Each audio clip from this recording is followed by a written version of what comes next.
quantum drive survey vessel Horizon Prism glided through the outer reaches of Earth's solar system, its network of multispectral sensors painting a detailed portrait of the seemingly unremarkable planet.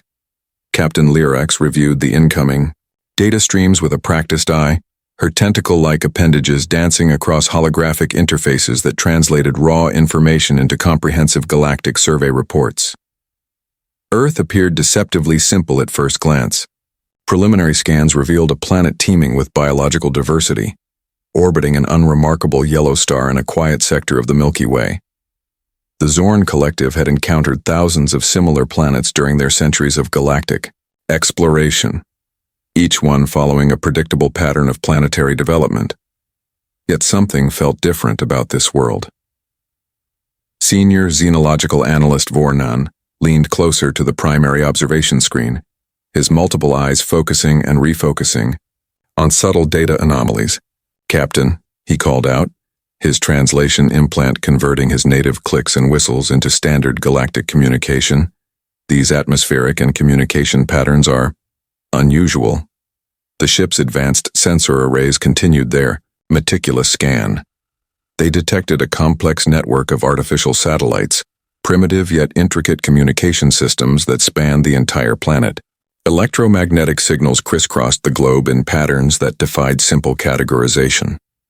Unlike many developing civilizations that typically maintained localized communication networks, this planet exhibited a remarkable level of global interconnectivity. Lyrax adjusted the scanning resolution, zooming into specific geographical regions. Urban centers pulsed with energy, not just technological but something more complex. Data streams revealed massive information exchanges happening continuously. Scientific research facilities, communication networks, transportation systems, all interconnected in ways that suggested a level of collaborative potential far beyond the Zorn's standard planetary classification models. "Look at this," Vornan remarked, highlighting a series of data points. "Their technological development is non-linear. Most species we've encountered follow predictable technological progression. These humans demonstrate simultaneous advancement and limitation across multiple domains." The scan revealed contradictions that fascinated the research team. Massive computing networks existed alongside regions with minimal technological infrastructure. Advanced medical research facilities operated near areas struggling with basic healthcare. Sophisticated communication technologies coexisted with remarkably diverse cultural systems. Lyrax pulled up historical comparative data from previous planetary surveys. Most developing civilizations showed clear, stratified technological progression. A planet would typically develop communication technologies, then space exploration, then interplanetary capabilities, each stage following a predictable sequence. Earth defied those expectations entirely. Their quantum computers began generating probability matrices for planetary integration, a standard procedure for the Zorn Collective when identifying potential resource acquisition targets. Typically, these matrices provided near-absolute predictive models for planetary conquest and assimilation. But Earth's matrix refused to stabilize. Every computational model generated different potential outcomes. Some suggested immediate and total subjugation would be simple. Others indicated potential resistance. A few extreme projections even implied total computational failure if standard invasion protocols were applied. "This is impossible," muttered Vornan, recalibrating the ship's advanced predictive systems. "No planetary civilization should generate this level of computational uncertainty." Lyrax studied the flickering holographic displays, her experienced mind working through the implications. The Zorn Collective had systematically integrated over 2,000 planetary civilizations across multiple galactic sectors. They understood planetary development with mathematical precision, yet this small blue planet challenged everything they thought they knew. What the Zorn did not yet understand was that humanity's true strength lay not in visible technological might, but in an intricate dynamic web of innovation, adaptability, and collective potential that defied standard galactic classification systems. Earth was waiting, and the universe was about to learn exactly what humans were capable of achieving. The first wave of Zorn invasion vessels breached Earth's atmosphere with calculated precision, their biomechanical war machines designed to overwhelm and subjugate. Massive dropships cast kilometer-wide shadows over major metropolitan areas, their hull surfaces rippling with adaptive camouflage technology that could instantly blend with surrounding environments.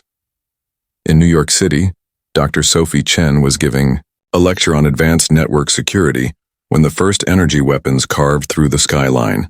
Her students, a diverse group of computer science and engineering graduates, didn't panic. Instead, they immediately began analyzing the incoming technological threat. "Everyone, stay calm," Sophie called out, her fingers already flying across multiple communication devices. "We need to assess and respond." Simultaneously, in a small agricultural community outside Kansas City, retired military veteran Jack Rodriguez watched the first alien dropships descend. He had seen combat before, but nothing like this. Within minutes, he was coordinating local farmers, using agricultural equipment and communication networks to create an impromptu defensive strategy. The Zorn had perfected planetary conquests across hundreds of worlds. Their invasion protocols were mathematically precise, developed over centuries of systematic galactic expansion. Each dropship carried advanced weaponry capable of neutralizing conventional military defenses within hours. Predictive algorithms suggested complete planetary submission would occur in less than 72 hours. Those algorithms were about to be completely dismantled. In Tokyo, a team of software developers who had been working on a complex machine learning project quickly pivoted. Led by Hiroshi Nakamura, they began developing communication disruption protocols designed to interfere with the alien network systems.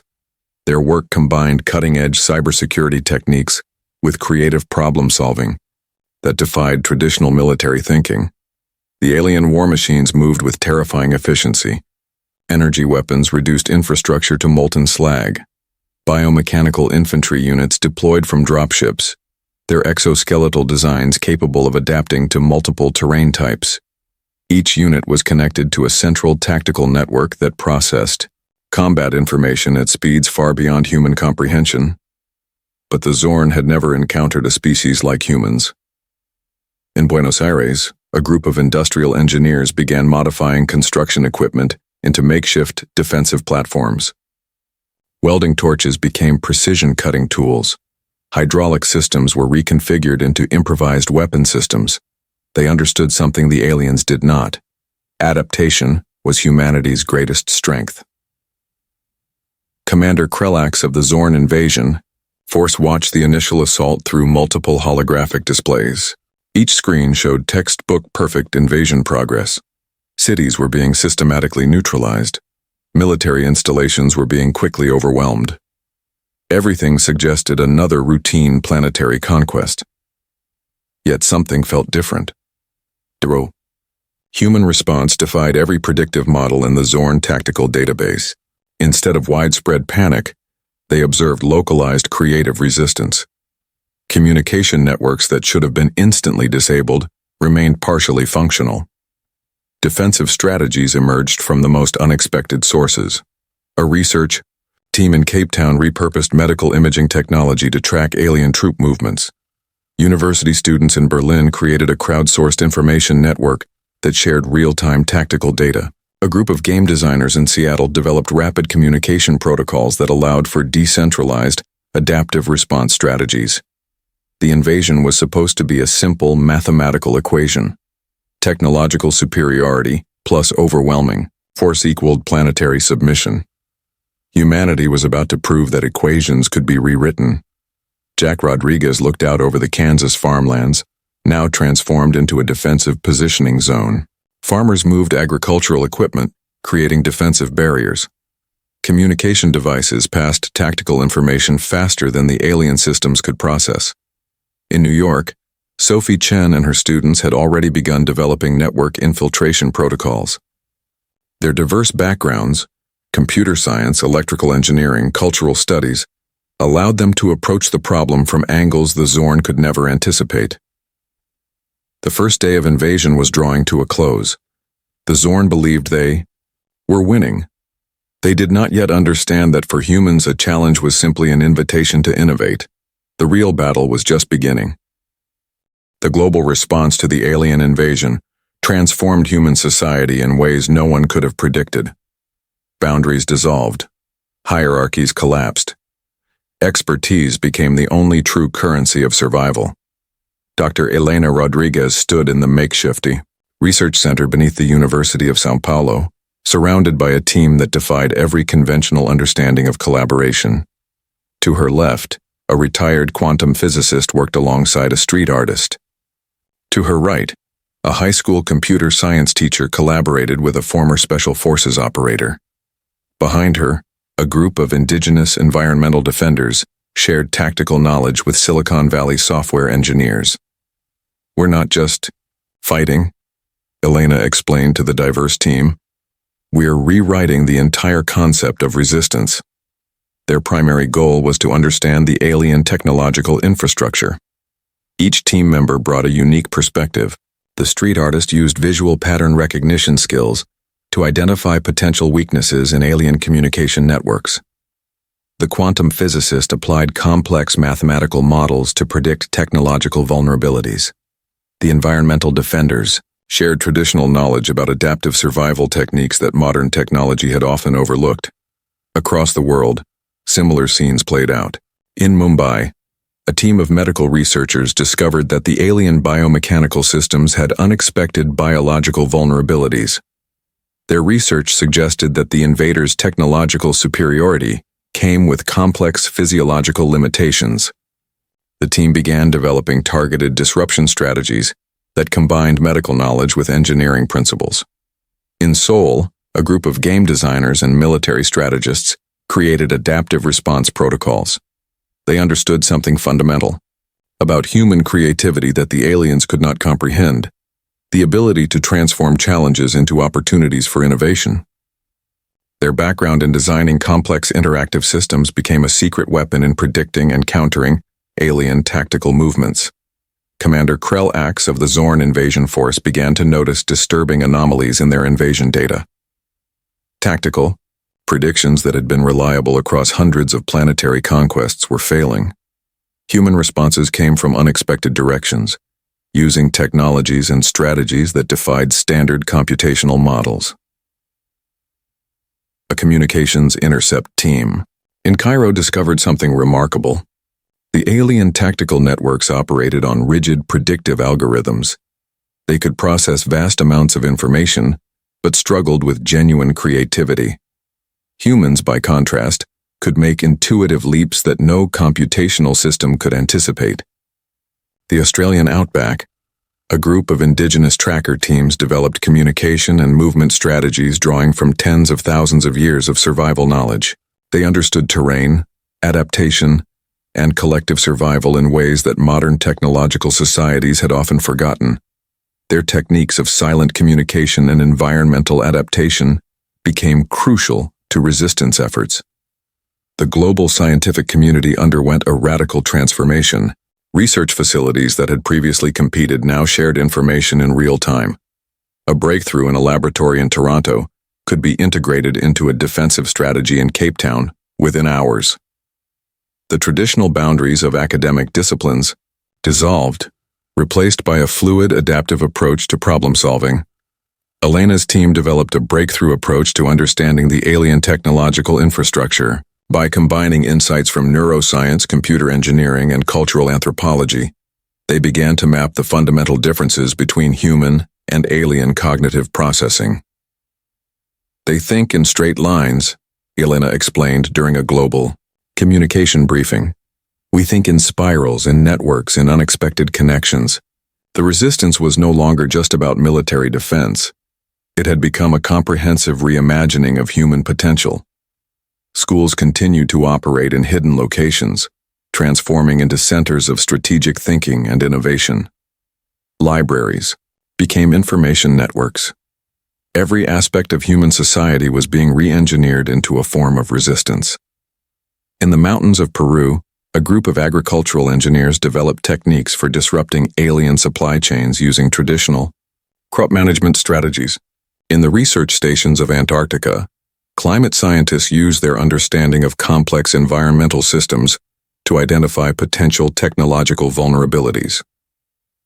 The Zorn invasion force had expected a straightforward conquest. Instead, they found themselves confronting a species that refused to be defined by technological limitations. Humanity was demonstrating a fundamental truth, that innovation, collaboration, and adaptive thinking were more powerful than any predetermined tactical strategy. As the first month of invasion drew to a close, the aliens were beginning to realize they had made a critical miscalculation. This was not going to be a simple planetary conquest. This was going to be a war of imagination. The United Nations Emergency Response Center in Geneva had transformed beyond recognition. What was once a bureaucratic meeting space now pulsed with the energy of global survival. Representatives from every continent worked side by side, their previous national differences dissolving in the face of an unprecedented extraterrestrial threat. General Maria Gonzalez from Argentina stood next to Dr. Kwame Osei from Ghana, their fingers tracing holographic maps that displayed real-time global defense strategies. Behind them, a wall of screens showed simultaneous communications from research centers, military installations, and civilian response groups spanning the entire planet. "We're no longer fighting as separate nations," Maria explained to a group of incoming coordinators. "We're fighting as a single planetary organism." The transformation was unprecedented. Countries that had maintained decades-long tensions now shared critical resources and intelligence with unprecedented openness. A breakthrough in a research laboratory in Japan would be immediately communicated to teams in Brazil. Defensive strategies, developed by engineers in Kenya, would be rapidly adapted by teams in Canada. In the Arctic research stations, climate scientists worked alongside military strategists to develop terrain-specific resistance techniques. Their deep understanding of environmental adaptation became a crucial component of global defense strategies. They understood that survival was not just about technological superiority, but about understanding and working with complex systemic environments. The global communication network became humanity's most powerful weapon. What the alien invaders had seen as a primitive communication infrastructure was actually a rapidly evolving, adaptive information ecosystem. Social media platforms transformed into intelligence-sharing networks. Online gaming communities became tactical communication channels. Every digital platform became a potential node in a global resistance network. Universities worldwide suspended traditional academic boundaries. Interdisciplinary teams formed spontaneously, combining expertise from fields that had previously been considered completely unrelated. A marine biologist might work alongside a computer engineer, finding innovative solutions by bringing together completely different perspectives. In New Delhi, a team of software developers and traditional textile workers developed adaptive camouflage, techniques that could disrupt alien scanning technologies. Their approach combined cutting-edge digital technology with centuries-old textile design principles. The Zorn's advanced sensors found themselves increasingly confused by defense strategies that defied standard technological classification. The international space agencies, which had previously competed, now worked as a unified front. Research facilities in the United States, Russia, China, India, and multiple European countries shared real-time data about potential defensive technologies. Satellite networks were repurposed into global communication and tracking systems that provided unprecedented levels of planetary coordination. Economic systems underwent rapid transformation. Stock markets became resource allocation networks. Companies that had previously competed now shared critical research and manufacturing capabilities. A microchip factory in Taiwan might produce components for a defense system being developed in Germany, with logistics coordinated by teams in Brazil. Military forces from different countries integrated their command structures in ways that would have been unimaginable months earlier. A special forces team from South Korea might work directly alongside infantry units from Nigeria, their communication and tactical approaches seamlessly integrated. Indigenous communities played a crucial role in developing adaptive resistance strategies. Their deep knowledge of local environments, traditional survival techniques, and collective problem-solving approaches became invaluable.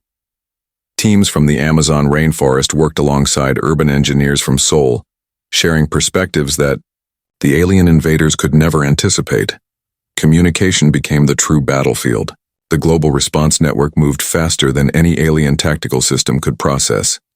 Information traveled in complex, non-linear patterns that defied traditional computational analysis. What appeared chaotic to the Zorn was actually a highly sophisticated adaptive communication ecosystem. Dr. Kwame Osei looked at the global map, watching the real-time defense strategies evolve. "We're not just defending," he said to General Gonzalez. "We're demonstrating something fundamental about our species." The alien invasion had triggered humanity's most profound transformation. National boundaries were becoming meaningless.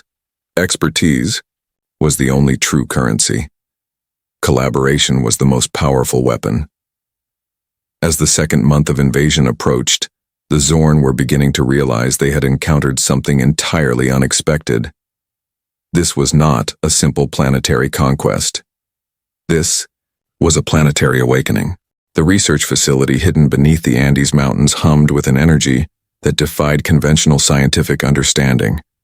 What had begun as a collaborative project between neuroscientists, game developers, and military strategists had evolved into humanity's most promising defense mechanism. Dr. Sophie Chen stood before a complex array of holographic displays, her team working in near telepathic coordination.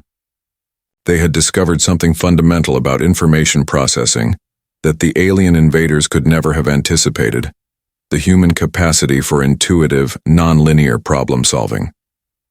"It's not about creating a better computer," Sophie explained to her diverse team. "It's about understanding how human creativity can be amplified through technological integration." The system they were developing was unlike any previous computational approach. Traditional artificial intelligence worked through linear, predictable algorithms. This new system drew its strength from human unpredictability, the ability to make intuitive leaps that no standard computational model could replicate. In Tokyo, a team of quantum physicists worked in parallel, exploring the bizarre realm of quantum entanglement. Their research suggested that human consciousness might interact with information in ways that transcended traditional scientific understanding. What appeared random to computational systems was actually a complex, adaptive form of intelligence. Game developers from Seattle brought a crucial perspective. Years of designing complex interactive systems had taught them something profound about adaptive problem-solving. They understood how to create systems that could learn, adapt, and evolve in real time. Their expertise became a critical component of the defensive strategy. Neuroscientists from Cape Town contributed insights into human cognitive processing. They had discovered that human brains processed information through complex, non-linear neural networks. Unlike computational systems that followed strict logical pathways, human thinking could make unexpected connections, generate creative solutions, and adapt instantaneously. The system they were developing became more than just a technological tool. It was a collaborative intelligence that drew its strength from human diversity. A breakthrough in one research center could be integrated globally within minutes. The computational framework learned and adapted faster than any alien tactical system could predict. Military strategists from various countries provided tactical input. They understood that the defensive system needed to be more than just a predictive tool. It needed to be a living, breathing strategy that could anticipate and counter alien movements in real time. In the research stations of Antarctica, climate scientists contributed their understanding of complex systemic interactions. Their expertise in modeling intricate environmental systems provided crucial insights into developing adaptive computational strategies. The Zorn invasion force had relied on computational systems that processed information with mathematical precision. They could analyze vast amounts of data instantaneously, but lacked the capacity for genuine creativity. Humanity was about to demonstrate the fundamental difference between information processing and true intelligence. Sophie's team discovered a breakthrough approach to information integration. By creating a distributed computational network that mimicked human neural processing, they developed a system that could learn, adapt, and evolve at an unprecedented rate. Each node in the network represented not just a computational unit, but a unique human perspective. Indigenous knowledge keepers from the Amazon rainforest provided insights into collective intelligence. Their traditional understanding of ecological systems and community problem-solving became a critical component of the computational framework. They understood that true intelligence was about adaptation, not just calculation. The system they were developing could process information in ways that defied traditional computational logic. It could make intuitive leaps, generate creative solutions, and adapt instantaneously. Where alien systems saw only data points, this new framework saw possibilities. "We're not just creating a defensive tool," Sophie told her team during a late-night strategy session. "We're demonstrating a fundamental truth about human potential."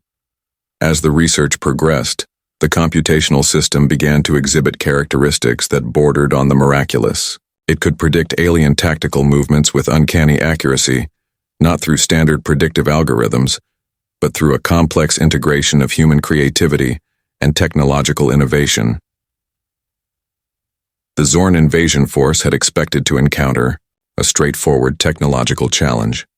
Instead, they were about to confront something they could never have anticipated, a defensive system that drew its strength from the most unpredictable force in the universe: human imagination. The underground radio broadcast crackled to life, filling hidden shelters and makeshift resistance zones with a melody that defied alien occupation. Marta Rodriguez, a musician from Buenos Aires, had transformed her art into a weapon of hope and resistance. "We are not just surviving," her voice rang out between musical interludes. "We are reminding each other of who we are." Across the world, culture became the most unexpected form of resistance. Museums that had been damaged transformed into information networks. Libraries became secret communication centers. Artists, musicians, writers, and performers discovered that their creativity was a form of psychological warfare more powerful than any conventional weapon. In Tokyo, a group of street artists began creating massive murals that contained hidden communication codes. Their artwork appeared to be simple expressions of defiance, but each brushstroke contained critical tactical information. The alien scanning system struggled to differentiate between artistic expression and strategic communication. Schools continued to operate in hidden locations. Their curriculum transformed into a comprehensive survival strategy. History teachers became resistance historians, documenting the invasion. Language instructors developed communication networks that could transmit information through seemingly innocent conversations. Art classes became lessons in camouflage and psychological resilience. Indigenous communities played a crucial role in maintaining cultural resistance. In the Australian outback, Aboriginal elders used traditional storytelling techniques to preserve knowledge and maintain community spirit. Their oral histories became a complex communication network that the alien invaders could not comprehend. In New Orleans, jazz musicians developed a sophisticated communication system through their music. Improvisation became a method of transmitting tactical information. A trumpet solo could contain coordinates. A drum beat could signal troop movements. The improvisational nature of jazz proved to be the perfect cover for resistance communication. Writers and poets became critical resistance leaders. They understood the power of narrative, the ability to reshape reality through words. Underground publishing networks spread stories of hope, resistance, and human potential. Each published work was an act of defiance, a reminder that imagination could not be conquered. The Zorn invasion force found themselves confronting something they had never anticipated. Traditional military occupation strategies relied on breaking the spirit of a population. But human culture proved to be infinitely adaptable, resilient, and transformative. In the mountains of Peru, traditional weavers incorporated tactical maps into their textiles. What appeared to be traditional patterns were actually complex communication networks. Each thread told a story of resistance, each color a signal of hope. Theater groups transformed performance spaces into strategic planning centers, Actors used their skills of improvisation and communication to develop complex resistance strategies. Their ability to understand motivation, to read subtle social cues, became a critical tool in understanding and countering alien tactics. Universities that had been damaged became distributed learning networks. Professors taught from hidden locations using whatever technology remained. Academic disciplines merged in unexpected ways. A literature professor might teach a class that combined storytelling, tactical communication, and psychological resilience. Marta's radio broadcasts became a lifeline of hope. Between musical performances, she would share stories of resistance from around the world. A song from a Brazilian musician would be followed by a poem from a Kenyan writer. Each broadcast was a reminder that humanity was more than a collection of individuals. It was a global community. Cultural preservation became a form of resistance. Museums began secretly archiving human achievements, ensuring that even if the ID invasion succeeded, the story of human potential would survive. Historians worked alongside resistance fighters, documenting every moment of the struggle. "They can destroy our buildings," Marta said during one broadcast, her voice clear and strong. "But they can never destroy our spirit." The alien invaders had expected to find a civilization they could easily control. Instead, they discovered a species whose culture was its most powerful weapon. Every song was a battle cry. Every story was a strategy. Every piece of art was an act of resistance. In hidden theaters, in underground radio stations, in secret libraries and classrooms, humanity was writing its most important story, a story of survival, a story of hope, a story that could not be conquered. The final confrontation began not with a single moment of triumph, but with a complex global symphony of human innovation and determination.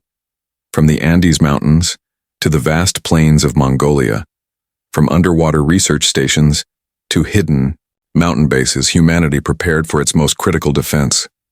General Maria Gonzalez stood in the Global Coordination Center, her fingers tracing holographic displays that showed a planetary defense network unlike anything in military history. The strategy was not about traditional warfare, but about systematic, adaptive resistance that could transform every potential weakness into a strength. The Zorn invasion force had reached what they believed was the culmination of their conquest. Their advanced technological system suggested total planetary submission was imminent. Commander Krelex reviewed final invasion protocols with the confidence of a military leader who had conquered hundreds of worlds. They were about to be proven catastrophically wrong. In the research facilities beneath the Andes, the computational defense system developed by Dr. Sophie Chen's team reached a critical point of evolution. It was no longer just a technological tool, but a living network that drew its strength from human creativity, cultural diversity, and collective intelligence. Underwater research stations in the Pacific developed electromagnetic disruption techniques that could interfere with alien technological systems. Marine biologists worked alongside quantum physicists, creating defensive strategies that drew from deep understanding of complex environmental systems. Indigenous tracking teams from the Amazon collaborated with urban engineers from Seoul, developing terrain-specific resistance techniques that defied standard military logic. Their approach combined traditional ecological knowledge with cutting-edge technological innovation. The first wave of the final confrontation began with a global electromagnetic pulse that originated from multiple points simultaneously, developed through a collaboration of research centers across 4 continents. The pulse was designed to disrupt alien communication networks without causing permanent damage to human infrastructure. Space-based defense platforms, quickly improvised from international satellite networks, provided real-time tactical information. A research station in Antarctica coordinated with a communication hub in Kenya, sharing critical defensive strategies that transformed the entire planetary defense approach. Commander Krelax watched in growing disbelief as human defensive strategies defied every predictive model. What should have been a simple planetary conquest had transformed into a complex adaptive resistance that seemed to anticipate every alien tactical movement. The computational defense system developed by Sophie's team proved to be the critical breakthrough. It could process information in ways that transcended traditional computational logic.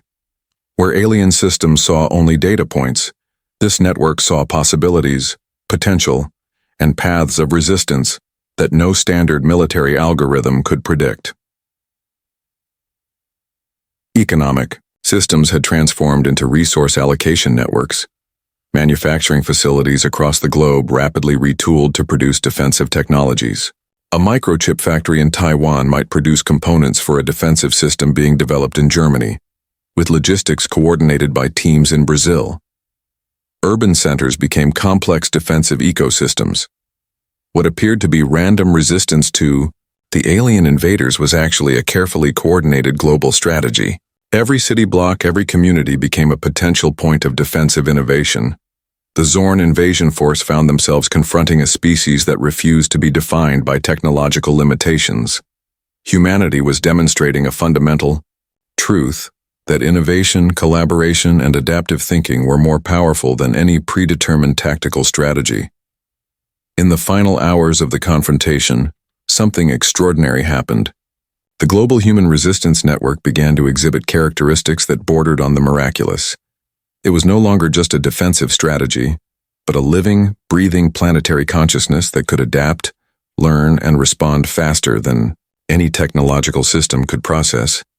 General Gonzalez looked at the global display, watching as the defensive network transformed the entire planetary surface into a complex, adaptive resistance ecosystem. "We're not just defending," she said to her team. "We're demonstrating something fundamental about our species." Commander Krelax realized with growing horror that everything in the Zorn invasion manual was useless. This was not a simple planetary conquest. This was a fundamental confrontation with a species that defied every standard of galactic understanding. As the final phase of the confrontation approached, humanity stood united, not through force, but through an unprecedented level of global collaboration, creativity, and collective potential. The invasion was about to become a lesson in human resilience. The aftermath of the invasion transformed humanity in ways no one could have anticipated. What began as a planetary defense became a fundamental reimagining of human potential. The Galactic Council convened in a massive orbital station, representatives from dozens of advanced civilizations gathering to assess the unprecedented event. For the first time in recorded galactic history, a species classified as emerging had completely repelled a full-scale invasion by a technologically superior civilization. Dr. Elena Rodriguez stood before the council, representing humanity's first official diplomatic engagement with the broader galactic community. Her presentation was not a military report, but a comprehensive exploration of human adaptive potential. "We are not defined by our technology," she explained to the assembled representatives, "but by our capacity for collective imagination." The Zorn Collective, once considered the most formidable expansion force in the known galaxy, found themselves in an unprecedented position of diplomatic vulnerability. Their computational models, which had successfully integrated hundreds of planetary civilizations, had been completely dismantled by a species they had initially considered primitive.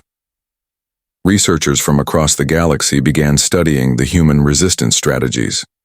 Universities and research centers created entire new fields of study dedicated to understanding human cognitive processes. What appeared random to computational systems was revealed to be an incredibly complex, adaptive form of intelligence. In Examentior, the research facilities of distant star systems, scientists began re-examining their understanding of technological development. Human resistance had demonstrated that true intelligence was not about computational power, but about creativity, adaptability, and collective potential. The global collaborative networks that had developed during the invasion did not dissolve.